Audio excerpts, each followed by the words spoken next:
अस्सलाम वालेकुम dear students, उम्मीद करता हूँ आप लोग खैरियत से होंगे। 7.5 है इस चैप्टर की आखिरी एक्सरसाइज और इम्पोर्टेंट है, इसमें से शॉर्ट क्वेश्चंस भी आते हैं। फर्स्ट वो देख लेते हैं, वो कहता है वो नो दैट आपके पास बी यूनिट वेक्टर का जो मैग्नीट्यूड है वो भी 1 के बराबर आता है और एक यूनिट वेक्टर का मैग्नीट्यूड वो भी 1 के बराबर आता है। और फार्मूला हमारे पास है, वो कहता है ये प्रूव करना है आप लोगों ने। इस तरह वो कहता है B sine into alpha minus beta is equal to sine alpha cos beta minus cos alpha sine beta. Hence prove ये फॉर्म में भी है, फर्स्ट ईयर में भी हम पढ़ के आए हैं, सेकंड ईयर में भी अप्लाई हो रहा है। अब वो कहता है इफ़ अगर आपके पास ए क्रॉस बी करें वो भी ज़ीरो के बराबर है एंड ए डॉट बी करें वो भी ज़ीरो के बराबर है, चाहिए what conclusion can be draw about A or B. वो कहता है इसको हम कैसे कर सकते हैं, इम्पोर्टेंट है और कई बार आ चुका है सप्ली वाले पेपर में भी। वो कहता है सोल्यूशन में ए क्रॉस बी हमारे पास ए और बी पैरेलल हैं, तो उसमें से जो है ना ए भी ज़ीरो हो जाएगा तो बी तो ज़ीरो हो जाएगा। और डॉट प्रोडक्ट में भी हमारे पास क्या हो जाएगा, ए और बी आर परपेंडिकुलर, इसमें भी ए और बी क्या हो जाएंगे, zero. This is not possible that A and B are parallel and perpendicular are the same time so इधर A is equal to zero और B is equal to zero, यानी कि ए और बी आर नल वैक्टर्स हैं। अब वो कहते हैं 7.5 है क्वेश्चन, एक्सरसाइज पे आते हैं, ईजी हो जाएगा, समझ भी आ जाएगी। Find the volume of the parallel for which the given vectors are 3 digits. अब हमारे पास 3 एज हैं यू वी और डब्ल्यू। हमारे पास वॉल्यूम ऑफ पैरेलल इपाइड होता है यू डॉट यानी वी क्रॉस डब्ल्यू। इसमें तीनों वैल्यूज़ आप लोगों ने जिस तरह आप वेक्टर फॉर्म में बनाते हैं आप लोगों ने बनाई, उसका मैग्नीट्यूड ले लें, मीन्स के सॉरी आप लोगों ने इसका डिटर्मिनेंट ले लें, आपके पास एक आंसर आ जाएगा, मुकम्मल क्यूब फॉर्म में आ जाएगा। सिर्फ सिंपल इसमें वैल्यूज़ पुट कर देनी है, ऊपर यू की फिर वी की और फिर डब्ल्यू को आपका इसका डिटर्मिनेंट ले लोगे तो आपके पास आंसर। इसका पार्ट नंबर 2 भी सेम है, पार्ट नंबर 3 सेम है। अब क्वेश्चन नंबर 2 है, वो कहता है अभी आप लोग क्वेश्चन नंबर 2 कैसे करेंगे। वेरीफाई दैट, वो कहता है A cross B A dot B cross C और B cross C B dot C cross A is equal to C dot A cross B आपके पास है। तो इम्पोर्टेंट है, रावलपिंडी बोर्ड में लाहौर में भी आ चुका है।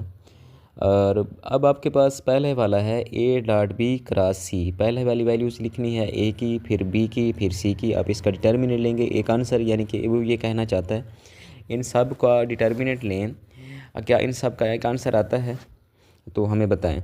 अब हमारे पास पहले का आंसर आ गया 117, फिर हम लोगों ने बी वाला किया, पहले बी की वैल्यूज़ लिखेंगे फिर सी और ए की वैल्यूज़ लिखेंगे, उसका भी आंसर 117। फिर हम लोगों ने सी की वैल्यूज़ लिखनी है, फिर ए की वैल्यूज़ लिखनी है, फिर बी की वैल्यूज़ लिखनी है, उसका भी आंसर सेम है। तो हमारे पास पहली दूसरी तीसरी इक्वेशन से वेरीफाइड करती हैं कि हमारे पास ये बराबर हैं, इक्वल हैं। उसके बाद क्वेश्चन नंबर 3, पुख्ता proof that the vectors I minus 2j plus 3k और minus 2j plus 3j minus 2i plus 3j minus 4k and I minus 3j plus का 5k आर कॉप्लेनर।